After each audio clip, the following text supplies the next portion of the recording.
My name is Nadia Voss. I am 34 years old.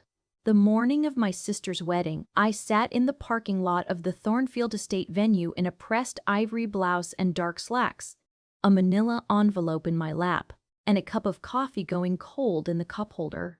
Inside that envelope was a document the venue manager had no idea was coming. Neither did my sister. Neither did my parents. 300 guests were already filing through those iron gates in cocktail dresses and summer suits.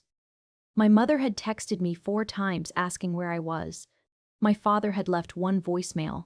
I listened to it twice, then set my phone face down on the passenger seat. What none of them knew was that I had spent the last 14 months building something so quietly, so methodically, that when I finally walked through those gates, the entire afternoon would rearrange itself around a single piece of paper. I did not go there to ruin a wedding. I went there because $300,000 in unpaid debt had finally caught up to the people who created it, and because $80,000 of my future had been quietly, deliberately stolen from me, while my family smiled and told me to be patient and trust the plan. This is that story. Let me take you back to where it really started, because you need to understand what the Voss family looked like from the outside before you can understand what it felt like from the inside. We grew up in Cedarbrook, Virginia, a suburb just outside Richmond that was exactly the kind of place where the houses were large enough to suggest wealth, but old enough to reveal the effort it took to maintain it. My father, Robert Voss, was a regional sales director for a commercial printing company. He wore good shoes and drove a company lease and had the kind of handshake that made people feel like they were being done a favor. My mother, Patricia, taught piano lessons out of our living room 3 afternoons a week and spent the remaining 4 days managing the image of a household that was, as I would later discover, perpetually and quietly overextended. Then there was my sister Cassandra, Cassie, 3 years younger, 5 inches shorter, and in possession of the exact combination of warmth and helplessness that made every adult in her orbit want to solve her problems before she finished describing them. Cassie was not cruel. That is important. She was not calculating in the way villains in stories usually are. She was simply the kind of person who had been so thoroughly accommodated her entire life that she had stopped being able to distinguish between a favor and a right. I was the other one, the one who was described as capable, which I learned early was the adult version of she doesn't need help. I was accepted to the University of Richmond at 17 with a partial merit scholarship. My parents sat me down at the kitchen table the summer before I left, and Robert spread out a sheet of paper with numbers on it and said, with the quiet gravity of a man presenting a gift, "We've been saving for you since you were born, Nadia. $80,000. It's yours. Between that and your scholarship, you can graduate completely debt-free." Patricia reached across and squeezed my hand. I remember exactly how the afternoon light came through the kitchen window. I remember the glass of lemonade on the table. I remember thinking that my parents, for all their peculiarities, had done something truly remarkable. I want you to hold that moment in your mind because it is the last moment in this story when I believed it was real. Cassie met Marcus Hale at a charity gala when she was 22 and he was 29. Marcus had the kind of confident ease that comes not from character, but from never having been told no. He wore linen in April, called everyone friend within 10 minutes of meeting them, and within 6 months of dating Cassie, he had made it quietly and thoroughly known to my parents that their younger daughter deserved a wedding that would be remembered. And Robert and Patricia Voss, who had spent 30 years crafting a life that looked a certain way from the curb, heard that and nodded along. The engagement was announced at Sunday dinner in September 4 years ago. Cassie's ring was a cushion-cut diamond solitaire that caught the light every time she moved her hand. Marcus sat at the head of the table, which is notable because Robert had not yet offered him that seat. Patricia cried. Robert made a toast. I raised my glass. I meant it. The conversation about the wedding came 3 weeks later. I was visiting for the weekend. Cassie had spread planning magazines across the living room coffee table like she was mapping a military operation. She had already toured Thornfield Estate, a 40-acre event property 40 minutes outside Richmond with a renovated barn, a rose garden, and a per-head catering minimum that made my left eye twitch when I looked it up later. I looked it up because nobody mentioned the price at that dinner. What they mentioned was the vision. The fairy lights, the custom floral installations, the vintage glassware. Patricia said it should be done properly. Robert nodded. Marcus smiled. 2 days after I drove back to my apartment in Roanoke, where I was working as a financial analyst for a regional healthcare system, my phone rang at 9:47 in the evening. It was Robert. He asked me how my job was going. I told him well. He said he was proud of me, and then he said, in exactly the tone a man uses when he has already decided the answer and is only calling to manage the delivery, "Nadia, the wedding is going to be more than we anticipated. We're going to need to redirect some of the family savings to cover it. Your college fund account. The money's still technically in a joint account with our names on it." I held the phone against my ear for a moment longer than I should have before I asked, "How much?" 60,000, he said. To start. I said, "Dad, that money was for my education. I have student loans from the last 2 years because I thought the fund was still there." He said, "We've already made the first deposit with the venue. We'll pay you back, Nadia, a little at a time. You're steady, you can manage." I said, "I'm 27 years old. I have $41,000 in student loan debt." He said, "Cassie only gets one wedding." I sat in my kitchen in Roanoke and looked at the wall for a long time after he hung up. I did not cry. I did not call back. I pulled up my bank statements on my laptop and I started building a spreadsheet. The full picture took me 2 weeks to piece together, because Robert had been careful in the way that people who know they're doing something wrong are always careful. The account was joint. My name had been on it since I turned 18. Which Robert had explained at the time as a way to give me access if I ever needed it in an emergency. What he had not explained was that it also gave him unilateral access, which he had been using steadily and quietly for the past 18 months. The account had held exactly $82,400 when I was 23 and graduated with my bachelor's degree. By the time he called me that October evening, it held $11,600. He had not touched it in one withdrawal. He had moved it in careful, unhurried increments of between $2,000 and $12,000 over a year and a half. The last transfer, dated 4 days before his call, was $14,000. To a joint account I later confirmed belonged to Robert and Patricia's household operating fund. The $60,000 he mentioned was not the real number. The real number was $70,800. That was what was gone. I did not call my father back that week. I called my student loan servicer instead and confirmed my outstanding balance, $41,200.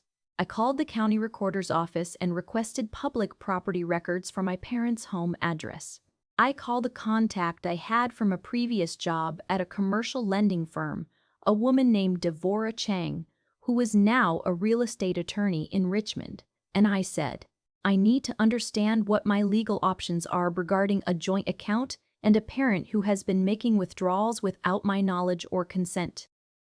Devorah said, "Can you come in on Thursday?" I said, "I'll be there at 10. That was the moment I stopped being the capable one and started becoming something else entirely. I just did not have a word for it yet. Let me tell you what the next 14 months looked like, because this is the part that nobody in my family saw.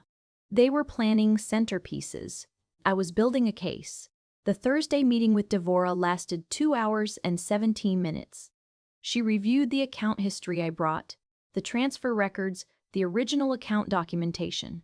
She told me that because the account was genuinely joint, with both my name and my parents' names attached, the transfers were technically legal in the narrowest possible sense. She also told me that the story did not end there. "There are 2 angles worth pursuing," Devorah said, setting her pen down. "The first is a civil claim for unjust enrichment. Your father represented to you when this account was established that this money was held for your education. If you can document that representation and demonstrate that he redirected it for a purpose that benefited him and not you, a court may be sympathetic." She paused. The second angle is the venue. I looked up. Thornfield Estate, she said, requires a substantial deposit and payment schedule for events of this scale. If the family is using funds that were earmarked for something else to secure a commercial contract, they cannot ultimately honor, and if the venue has not been fully paid, there may be a scenario where that contract becomes vulnerable. I said, what would I need? She said, evidence that the payment schedule is in arrears. And time. I had both. I went back to Roanoke and I built the second spreadsheet. This one I kept in a folder I labeled simply House Budget, which is the kind of file name that nobody ever opens by accident. I started with what I could access publicly. The Thornfield Estate website listed minimum pricing for their full property buyout events. For 300 guests with the catering package Cassie had described to the family over multiple dinners, the floor cost was $280,000. Add the floral installation company Cassie mentioned, a company called Bloom Studio with a documented minimum project cost of $18,000. Add the string quartet, the custom stationery, the vintage glassware rental, the honeymoon suite deposit at a hotel in Florence, which Cassie had photographed and posted to her Instagram with the tag, "Only 112 days to go." Add it all, and you had a number that did not reconcile with what I knew about my parents' actual finances. So I dug, not illegally, publicly. Property records showed my parents had refinanced their home twice in the last 3 years, most recently 11 months earlier, taking out a home equity line of credit for $95,000. County business records showed that Robert Voss had co-signed a small business line of credit for a company registered to Marcus Hale 18 months prior. The credit line was for $40,000. I found the filing in 20 minutes on a public database. Marcus had never mentioned the business to the family. Cassie had never mentioned the loan. I wrote everything in the spreadsheet in a quiet, neutral font, with dates and reference numbers in adjacent cells. I did not use words like stolen or fraud. I just let the numbers tell the story they were telling. In January, 6 months before the wedding, I called Devora. I said, "I think the venue may not be fully paid." She said, "What makes you think that?" I said, "Because I've been tracking my parents' liquid assets for 4 months, and there is a gap between what they owe and what they have that cannot be explained by normal income and spending." Devora said, "I'm going to make a call." She called me back on a Wednesday afternoon at 3:14. She said, "Thornfield Estate has an outstanding balance on the Voss Hale event contract. I'm not going to tell you the exact amount because I shouldn't know it, but I will tell you that the final payment installment of $48,000 is due no later than 30 days before the event date." "Which means June 15th, I said. "Yes, and if it's not paid, the contract has a standard default clause. The venue retains all deposits already paid and reserves the right to release the date." I sat very still. "Devora," I said, "if someone notified the venue in writing that the family intends to default, would the venue be required to act on that?" She said, "Only if the information was credible, documented, and submitted through the appropriate channel." A pause, which means a formal legal notice from an attorney of record. I said, "How long would it take to draft that?" She said, "Give me 2 weeks." While Devora drafted, I did 3 other things. The first was that I formally sent my parents a written letter via certified mail demanding repayment of the $70,800 that had been removed from the joint account. I kept the language precise and unemotional. I did not say, "You stole from me." I said funds were redirected without my documented consent in a manner inconsistent with the established purpose of the account, and I attached a complete transaction history. Robert called me within 48 hours. His voice had a quality I had never heard before, something between indignation and calculation, like a man trying to decide which emotion would be most effective. He said, "Nadia, this is family. You don't send certified letters to family." I said, "You sent $14,000 to your operating account 4 days before you called me to let me know. I'm formalizing the conversation we should have had before that transfer." He said, "You're being unreasonable." I said, "I'll let the letters stand." The second thing I did was consult a second attorney, a man named Jeffrey Park, who specialized in contract and commercial matters, to advise me on the potential consequences of serving the venue with a formal notice of anticipated breach. Jeffrey reviewed everything Devorah shared and confirmed that the approach was legally sound. He also told me something I had not considered. If the venue releases the date, he said, the deposits already paid are retained by Thornfield per the contract terms. At the scale of this event, those deposits would be substantial. I said, "How substantial?" He said, "Typically 40% of total contract value is collected in the first 3 installments." I did the arithmetic. A $280,000 contract. 40% was $112,000. Already paid. Already gone. The third thing I did was call my grandmother on my mother's side, a woman named Eleanor Pryor, who was 78 years old, sharp as a new blade, and who had never in 60 years of watching the Voss family operated under any illusions about the people in it. I called her not to involve her, but because she was the only person who had ever looked at me without calculating what I was worth to them. She listened to everything I told her.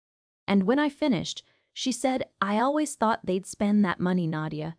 Your grandfather and I talked about it. That's why he left what he left in the way he left it." I did not know what she meant by that, but I filed it away. 3 weeks later, Eleanor's attorney called me. His name was Dennis O.C., and he had been managing Eleanor's financial documents for 11 years. He told me that Eleanor had established an irrevocable educational trust in my name when I was 20 years old, that it had been quietly compounding for 14 years, and that it held, as of that morning, $107,000. The sole beneficiary was listed as Nadia Carol Voss. The trust had been deliberately kept separate from any family accounts. Eleanor had never mentioned it to Robert or Patricia. She had never mentioned it to me because, as Dennis explained, Mrs. Beck, Pryor's instruction was that it be disclosed when you needed to know. I sat in my car in the parking garage of my office building and stared at the steering wheel for 4 minutes and 30 seconds. Then I called Eleanor back. She answered on the second ring. I said, "Grandma, you knew." She said, "Your grandfather and I built that separately. We knew Robert meant well. We also knew Robert." And that was all she said. I knew then that the wedding was not the end of the story. It was just the place where everything became visible. The notice was formally delivered to Thornfield Estate on the 17th of June, 2 days after the payment deadline passed, without Robert having transferred the final $48,000. Devorah submitted it on firm letterhead as a third-party legal notice, citing documented evidence of financial insolvency on the part of the contracting parties and formally alerting the venue to the anticipated breach of contract. Thornfield's general manager, a methodical woman named Claire Alderton, confirmed receipt within 4 hours. She called Robert Voss the following morning. If you have ever found yourself being the family member who is always asked to wait, always asked to trust the plan, always told you are the strong one as though strength means you require nothing, drop a comment below right now and tell me how long you waited. And if this story is making you think of someone in your own life, hit subscribe. We are just past the halfway point, and what happens at that venue is the part I have been waiting to tell you. Robert called me the evening of June 18th at 7:23. He did not say hello. He said, "What did you do?" His voice was very controlled, the way people sound when they are too angry to let it reach the surface. I said, "I filed a legal notice with the venue informing them of the payment status on the contract." He said, "Nadia, that is Cassie's wedding. You are going to destroy your sister's wedding." I said, "Dad, I filed a notice about a payment that was not made. If the payment had been made, there would be nothing to file." He said, "We were going to handle it." I said, "The contract deadline was June 15th. Today is June 18th. He said, "You are doing this out of spite." I said, "I sent you a certified letter in January about $70,800. You have not responded to it in writing. This is me responding in writing." He hung up. Cassie called 12 minutes later. Her voice was the particular register of a person who has been crying and is trying to sound calm and is failing at both. She said, "Nadia, please tell me this isn't real. Please tell me you did not call the venue." I said, "I filed a legal notice about a financial matter. The venue made its own decisions based on that notice." She said, "It's my wedding. I have had this planned for 2 years." I said, "Cassie, I've had $41,000 in student loan debt for 7 years because the money our parents told me was saved for my education was used for other things." Silence. Then she said, "That's what this is about? Money?" I said, "It was always about money. I was just the last one to realize it." She hung up. Patricia called 6 minutes after that and did not wait for me to speak. She said, "I don't know what has happened to you, Nadia. Your grandmother is old and she has clearly put ideas in your head, and this family is going to fall apart because of your pride." I said, "Mom, I love you, but you used my college fund to pay for a wedding. I had to take out student loans at 23 years old. I am not the one who put this family in this position." She started to say something else. I said, "I'll be at the wedding. We can talk about everything else after." I ended the call. I want to be precise about what happened between June 18th and July 15th, the date of the wedding, because the story that my family told themselves in those 4 weeks and the story that was actually happening were two completely different things. What my family believed was that Thornfield Estate had agreed to work with them on a payment plan, that the event was proceeding, that I had made a dramatic gesture that ultimately changed nothing. Robert had managed to wire $30,000 of the $48,000 outstanding, which bought enough goodwill from Claire Alderton's office to keep the date on the calendar under a conditional status. The remaining $18,000 was promised by July 10th. It was not paid by July 10th. Claire sent a formal notice on July 11th. Robert promised payment by July 13th. It was not paid by July 13th. I know this because Devora had been in contact with Claire's office throughout, and Claire, who was managing a contract that was $18,000 in arrears with a 300-person event 9 days away, was no longer interested in goodwill. She was interested in resolution. On the morning of July 14th, Devora called me. She said, "Claire has asked if you intend to take any further action." I said, "What are my options?" She said, "You could do nothing. The event proceeds. Your family's outstanding balance remains a civil matter. Or you could formally move to attach the unpaid balance as a judgment lien on the proceeds of the event." I said, "Can we do that by tomorrow?" She said, "If I file this afternoon, yes."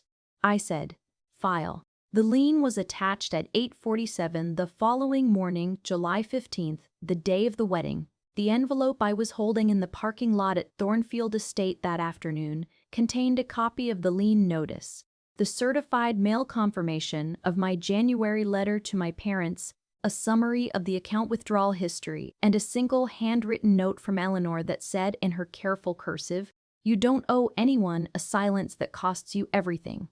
Love, Grandma." I walked through the iron gates of Thornfield Estate at 5:17 in the afternoon. The rose garden was in full bloom. The fairy lights were exactly as Cassie had described them. The string quartet was playing something Vivaldi in the corner of the courtyard. 300 people were accepting glasses of champagne from servers in white jackets and admiring the floral installations from Bloom's studio, which were, I will say, genuinely beautiful. Cassie was somewhere inside getting photographed. Marcus was near the bar, laughing at his own story.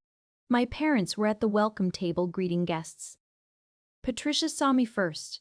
She went very still for exactly 2 seconds. Then she smiled, a practiced hostess smile, and said, "Nadia, you're here." I said, "I told you I would be." She said, "Can we please have one evening without?" I said, "Mom, I'm just here to attend the wedding, but I do need to speak with Claire Alderton before the ceremony." Patricia's expression shifted. Robert turned from the conversation he was having and looked at me. I said, "It won't take long." I walked past them toward the estate's administrative entrance. Claire Alderton was a woman in her mid-40s with the precise, unhurried manner of someone who had managed hundreds of events and had stopped being surprised by any of them. She met me in her office, which was a small, well-organized room behind the main reception hall. I gave her the envelope. She opened it, reviewed the lien notice, and nodded once. She picked up her phone. She made a call. I sat across from her desk and watched the Vivaldi drift in from outside. She set the phone down. She said, "The outstanding balance has triggered the contract's default provision.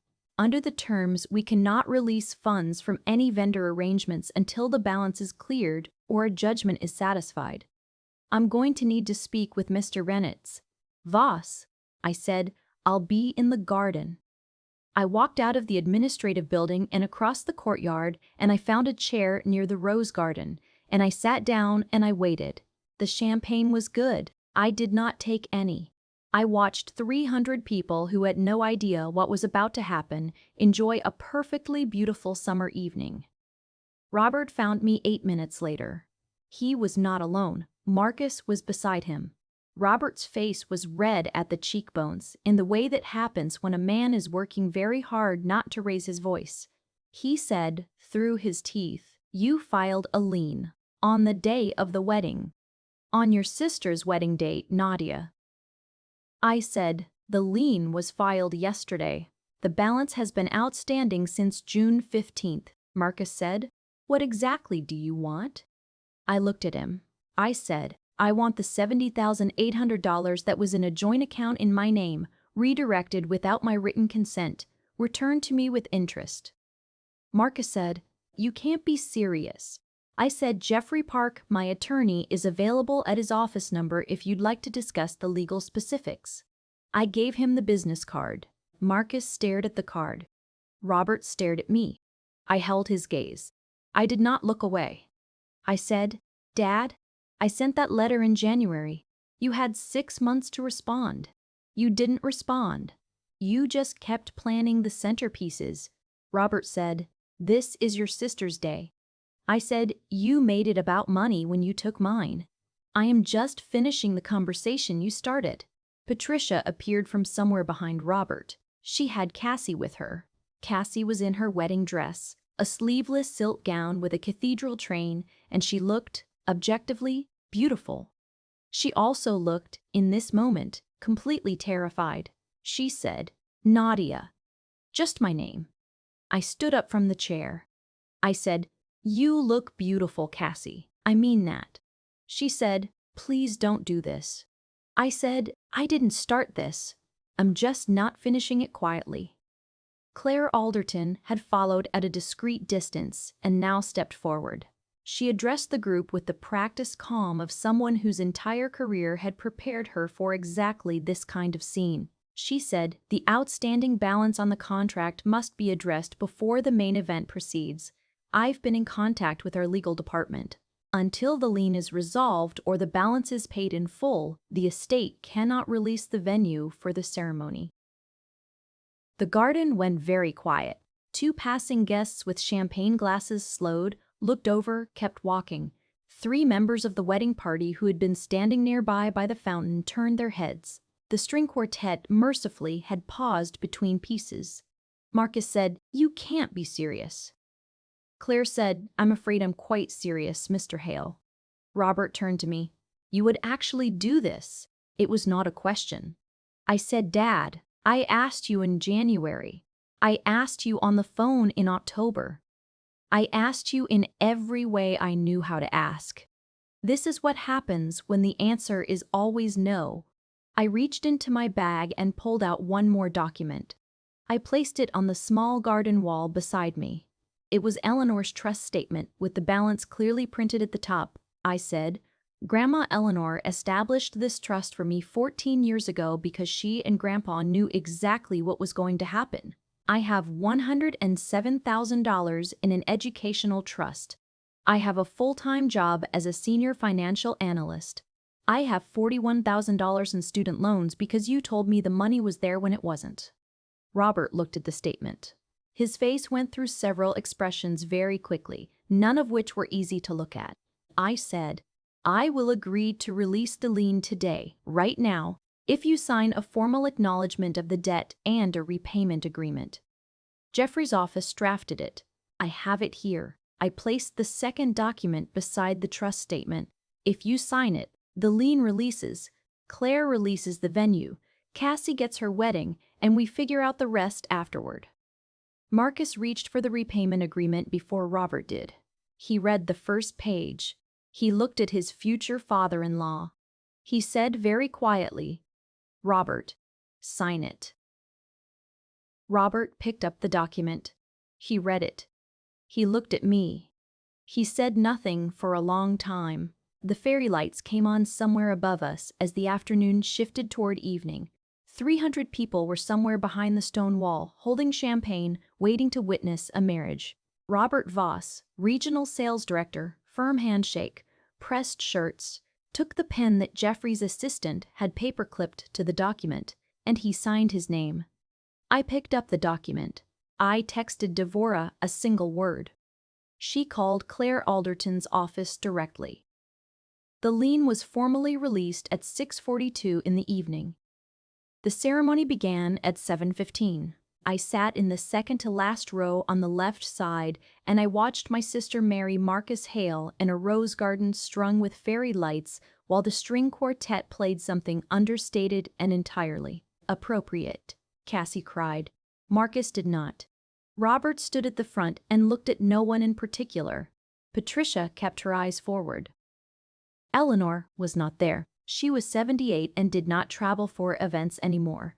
But she called me the next morning, and when I told her everything, including Robert's face when he saw the trust statement, she made a small sound that was halfway between satisfaction and sadness. She said, "He always assumed he knew where everything was." I said, "He didn't look."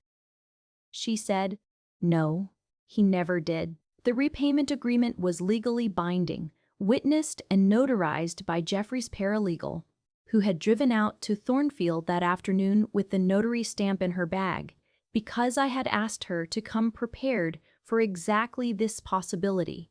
The agreed amount was $70,800 at 0% interest, paid in monthly installments of $2,000 over 35 months, with a balloon clause that accelerated the full balance if any payment was missed by more than 15 days. Robert made the first payment on the 1st of August. He made it by wire transfer without a note.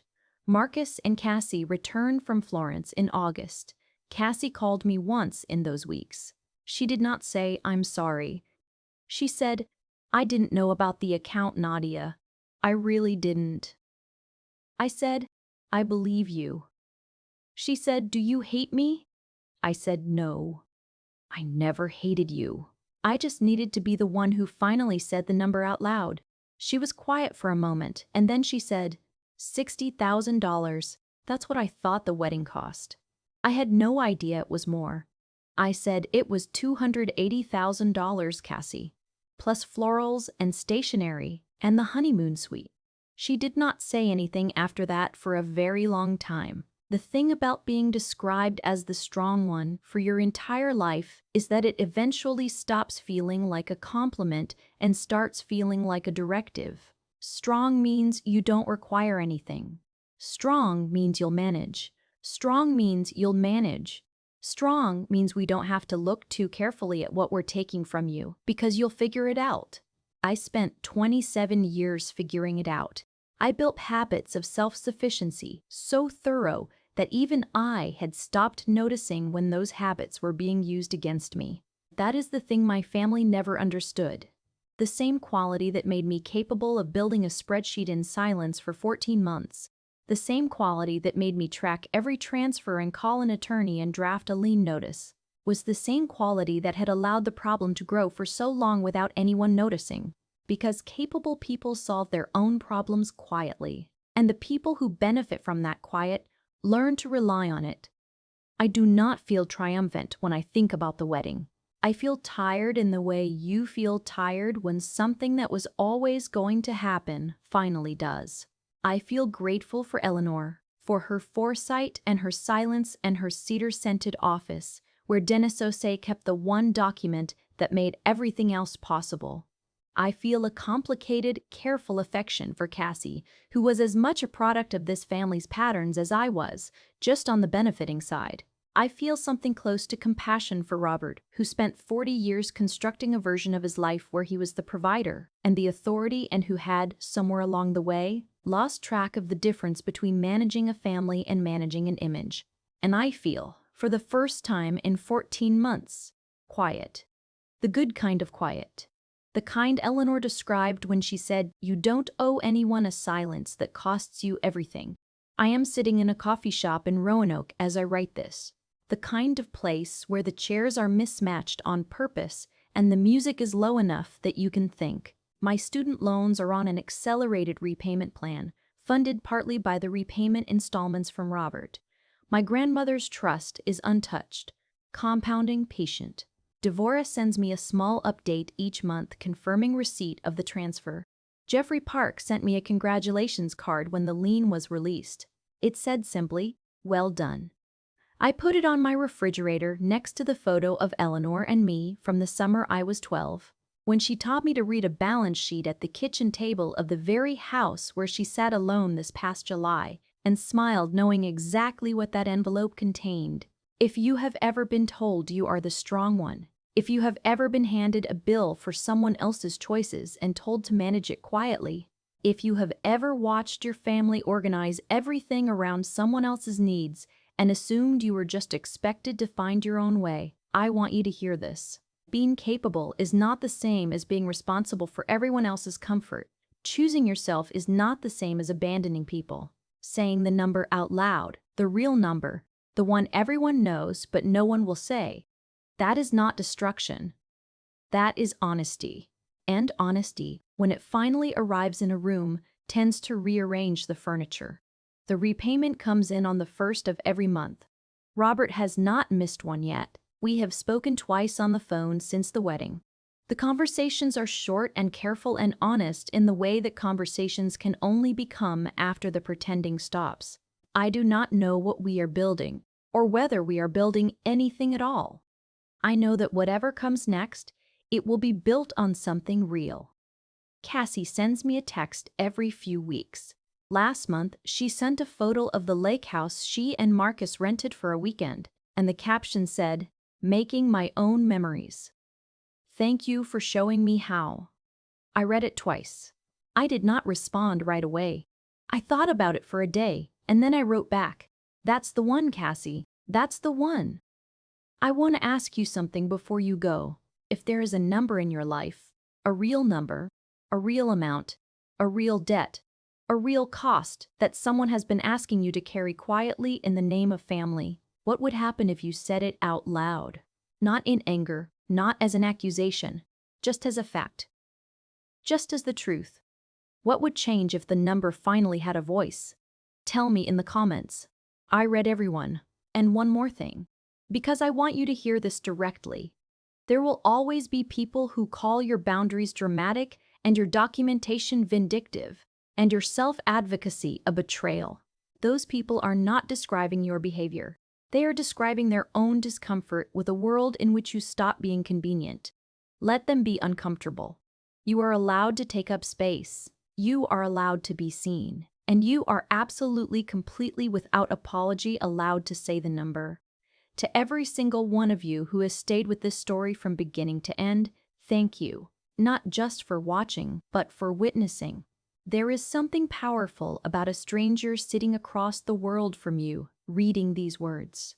Understanding exactly what it felt like to sit in that parking lot with an envelope in your lap, and the cup of cold coffee, and 300 people on the other side of a gate who had no idea what was coming. You made this worth saying. I will be back tomorrow with another story, another woman, another silence that finally found its voice. If you are not subscribed yet, this is your moment. We're here every day, and we are not done yet.